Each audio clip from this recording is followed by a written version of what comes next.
हिण हाल चादर साईं दे गम ओ मैं को देखे अख से परवाह न कर कैसे जान हेड़ा थी जवान पोसी रुक पहुंचे ता परवाह न कर पीछे अर्ज कि तुम सही हथ खाली हाँ आखिस जो मंगी दे सही परवाह न कर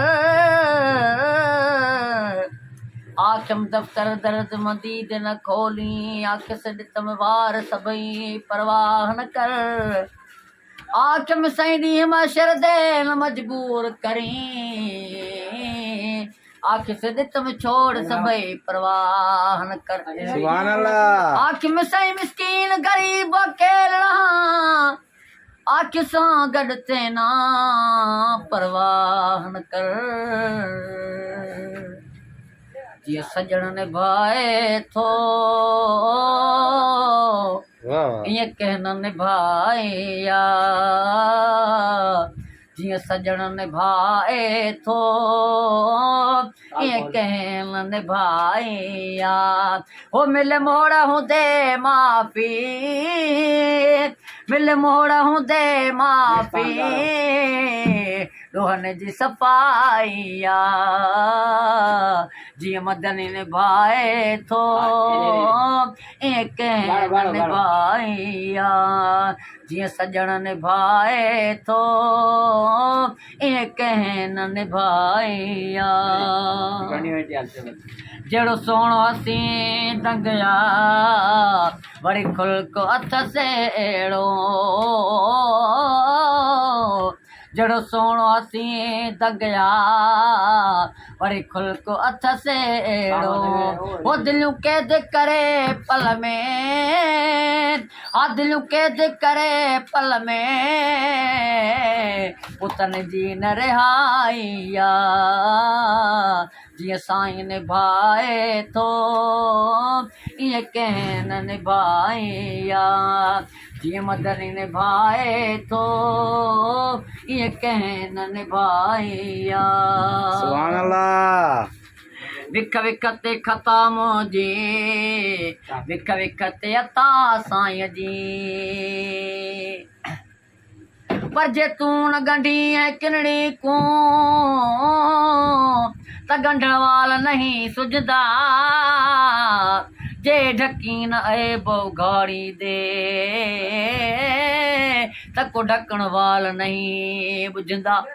सद कोल करी खाली झोल भरी अते जमा चांदई धुरदा सही मिसकीन डुबिरड़ी हीणी दा ते बाज बिना पंध न बिरदा विख विख ते खता मुंहिंजी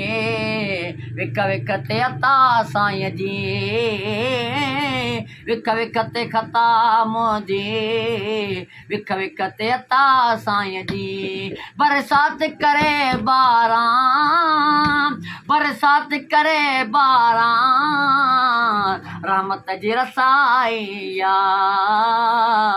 जीअं मदनी निभाए थो ईअं कंहिं न निभाए सुभान अल्लाह। सभु पंहिंजा परे थी विया हाणे साईं सदाईं साम्हूं पर तेरे दर्दे रण दी लाइक न हम तैं सद कर साईं कोल किता कई चीज खरीद होवे हिक वारी तैं वलवल में को खरीद किता ए निस्बत न निर्वार कितई जग आलम विच इज़हार किता सही मिसकीन दा सीना होवे सहज ते डी मेरी अखियां ते होवे कदम ते डा सभु पंहिंजा परे थी विया हाणे साईं सदाईं साम्हूं सभु पंहिंजा परे थी विया हाणे साईं सदाईं साम्हूं हो कयो कोल पिरीअ पंहिंजे हा कयो कोल पिरीअ पंहिंजे दर्दनि खां जुदाई जीअं साईं निभाए थो ईअं कंहिं न निभाई तूफान लगा के सही मिस्कीन लिकाया तो तूफान लगा के सही मिस्कीन लिकाया तो हो डई बाहूं बई बगुण डई बाहूं बई बगुण हर तार मतारिया जी मदनी निभाए थो ये कहन निभाइया वो मिल मोड़ा हूँ दे माफी मिल मोड़ा हूँ दे माफी रोहन जी सफ़ाइया जीअं साईं निभाए थो ये कहन निभाइया सुभान अल्लाह।